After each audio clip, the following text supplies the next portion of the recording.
and welcome to my video tutorial about creating your own logo using ChatGPT and Photoshop. Let's jump right in. Open up your web browser and then type in chatgpt.com. If you haven't created an account already, then go ahead and do so now. You can pause the video while you finish the task. Alright, let's keep going.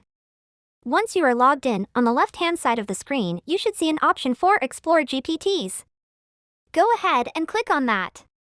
These are some really great GPTs that OpenAI have created, such as DALL-E the graphics and picture-producing GPT, as well as many others who have been designed by other users like yourself.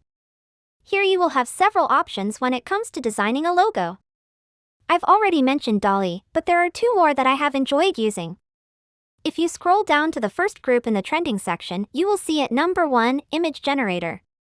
This is an excellent GPT that will work with you step by step to create the picture, graphic, or logo you need for your project. If you scroll down to the next section, by ChatGPT, you will see DALL-E.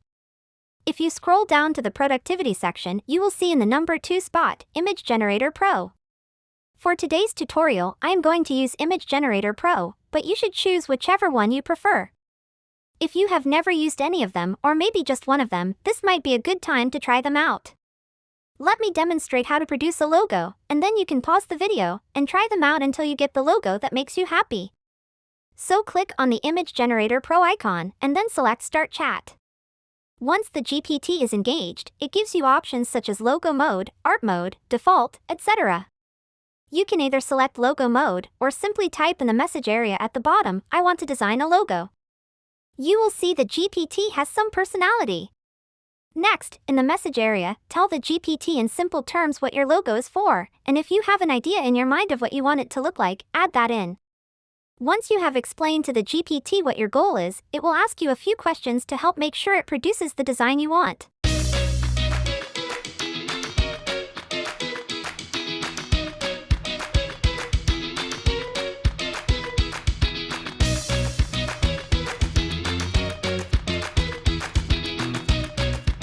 If the GPT is asking you numbered questions, I highly suggest that you number your answers in correspondence with the question.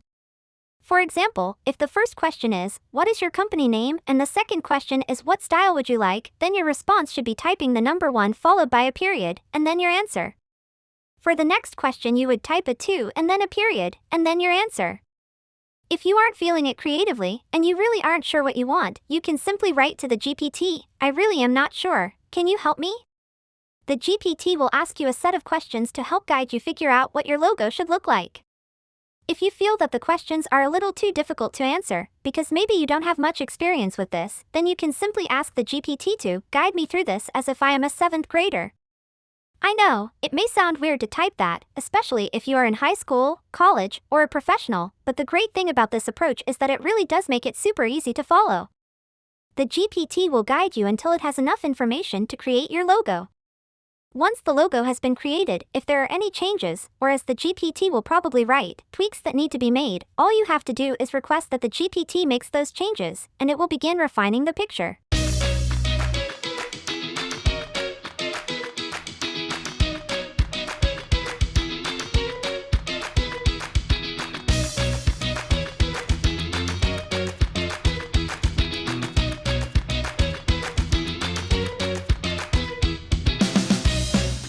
Now, keep in mind, graphic design isn't perfect, so it might take you a few replies to help guide the GPT toward your vision, and sometimes they don't quite get it correct, so it might help to keep an open mind because the GPT could come up with something that is just as good or better than what you had in mind.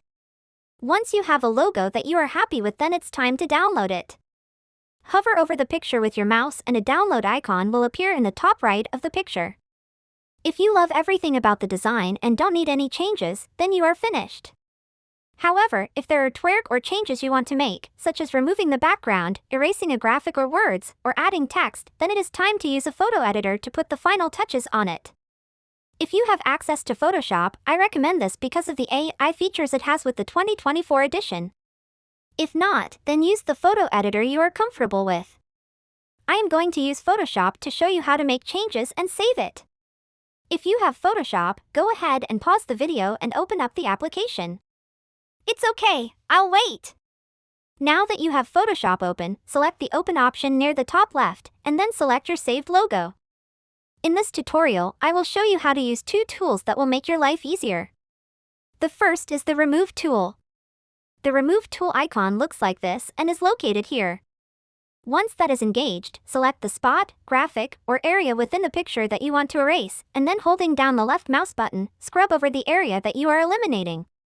The application may take a second as it works through it, and then voila, the area should be erased, leaving that area of the picture blended in with the rest of it.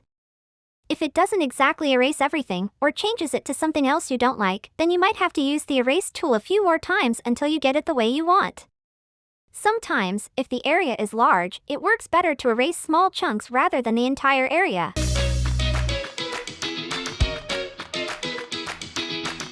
The other tool I want to show you is the AI Smart Object Select tool. If you look to the right of the screen, you should see your layers. If you don't, that's no problem, we can turn those on easily. Go to the top navigation, select Window, then scroll down until you see Layers and click on it. The Layers window should appear to your right. Next, hover your mouse over your picture layer, then right-click and select Convert to Smart Object. This will convert your picture to a format that the AI can work with. Next, you need to click on the Selection tool, which looks like one of these. Once you have clicked on that, then if you look in the middle, near the top, you will see a button that reads, Select Subject. Click on this and the AI is going to determine the main focus of the picture and then outline it with what looks like white ants walking. This can be tricky if you have quite a bit of graphics showing in the picture, and really, it should be used if the background is mostly plain, which will make it easier to remove.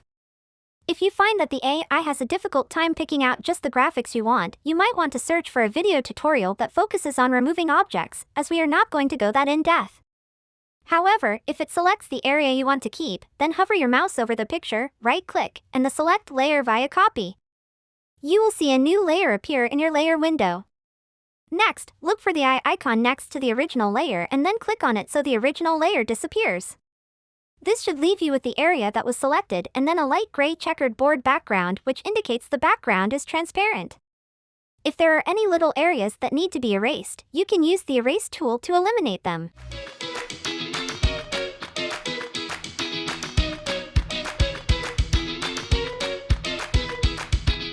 Once your logo is how you like it, then go to File in the top navigation bar, then select Save a Copy. Next, change your file type to PNG. You can do this by clicking on the area next to File Type, which will reveal a drop-down menu. Select PNG. Then in the above box, erase the present name and replace it with the name of your company and then the word logo, and then select Save. A box will pop up asking about the file size. I recommend moving the slider to the right for large file. Then select OK. Now your logo is ready to be used digitally and can be inserted into letterheads, email signatures, or for videos it can be inserted into a motion graphics template.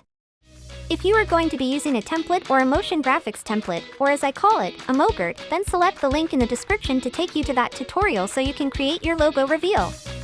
Thank you so much for watching, and I hope I have made creating a logo an enjoyable and easy experience.